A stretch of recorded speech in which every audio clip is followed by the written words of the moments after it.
Today, we got the secret tax. So we're going to be discussing the secret tax called inflation. All right, so what is inflation? So inflation is pretty much a rate of increase in the amount of prices over a certain period of time. And I'm sure you've experienced inflation at some point. You can think of perhaps a Coca-Cola.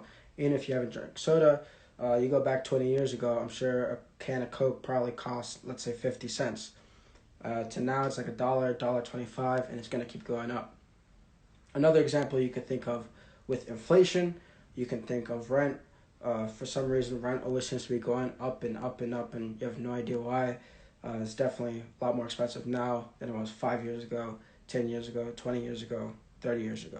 All right, rent just keeps going up and up, even though you're just paying for the same amount of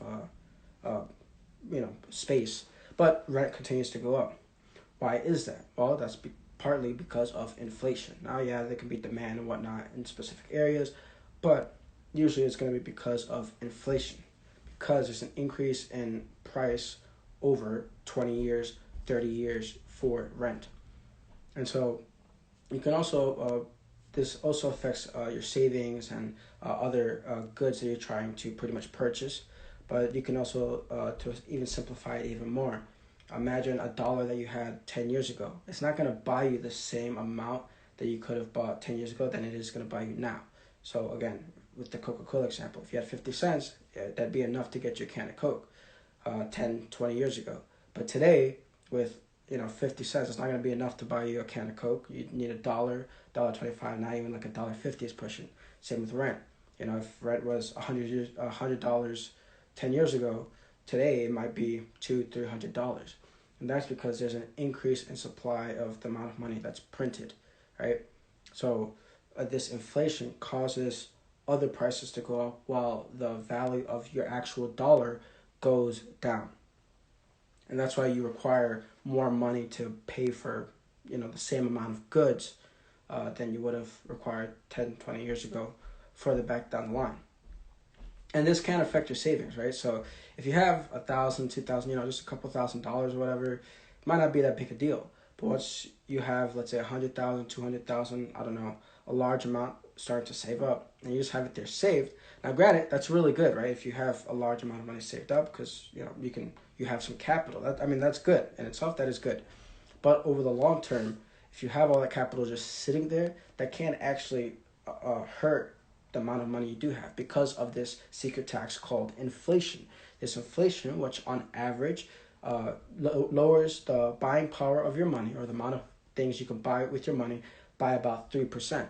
So if you have $100,000, 3% per year. So if you have $100,000 today in your savings, and you go to next year, your actual money saved, even though it's still $100,000, right? When you go a year later, you haven't touched it. It buys 3% less than what you could have the year before. So you've technically lost $3,000 on that money that you originally had in your savings, right? So, and that's on average. Even with this past year with the pandemic, unfortunate that it happened, but with all these, stimulus and whatnot, that actually the number was well over 20% of the rate of inflation.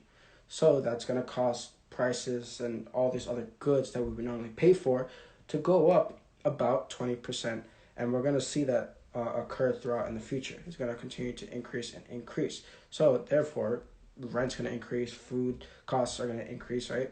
So it's important to take into consideration this secret tax that people don't like to talk about called inflation.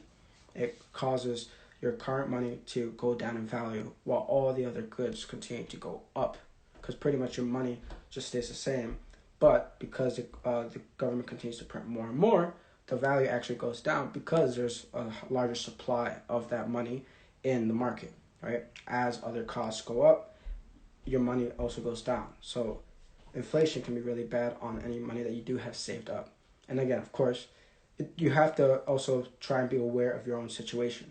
If you're a college student, or you don't have that much money saved up, but it's more if you're like your nest egg, then yeah, I'm not saying go ahead and you have to be worried about your nest egg being going down due to inflation. But if you have a larger amount of money, that is going to affect you a lot more, especially if you just have it saved and you don't have it invested or making you any sort of money at all. So it can eat up against on your savings if you have a larger amount. So again, if you have just your 3 to 6 months nest eggs for the thing, and you're pretty solid there, then maybe you don't have to worry about it so much. But taking a look, what can you do to go ahead and try and circumvent this inflation? Well, you can go ahead and try and invest your money somehow where it just makes some sort of a return for you. That way, it's not losing value over the long haul. Now, okay, I'm not saying you should directly go and invest. You have to, again, be aware of your own situation. You can also take a look at high yield savings accounts. You could always look at that. I know a couple of them tend to be anywhere from 2 to 3%, which usually beats out the yearly average of 3% of inflation per year. Now, for years like this past 2020, where inflation was over 20%, yeah, the high yield savings account might not be the best, but it's better than just leaving it as like in your savings account where you're not touching it, where you're making 0.01%, right? So you can look at a high yield savings account, and it does the same thing as if you were to keep it in your normal savings account at some other big institutional bank, right, or your credit union. So those are two different ways you can go ahead and try and circumvent this sort of inflation, which is just like this tax that's eating away at your saved money or your money that's also not invested. And if you do invest, you could always look at ETFs, you could check out stocks and do your own research, of course, and check out what is best for you.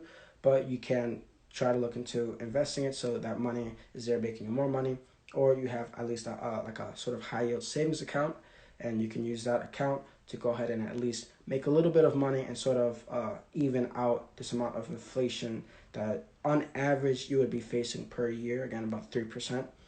But with the savings, be aware that if you have a large amount of money saved up, it is going to eventually be eaten at over time because of this, again, secret tax called inflation. All your cost of goods are going to go up while the supply of the dollars go down. So I just wanted to go ahead and share that with you guys today, discussing inflation, how it's actually eating away and costing you money, the money that you have in your savings account, and a couple different ways you can try to think of and look up and do some research on to try and circumvent the situation. I hope you guys enjoyed today's discussion on Money Talk Monday. I'm wishing you guys all the very best, wishing you a truly great day. Thanks for watching.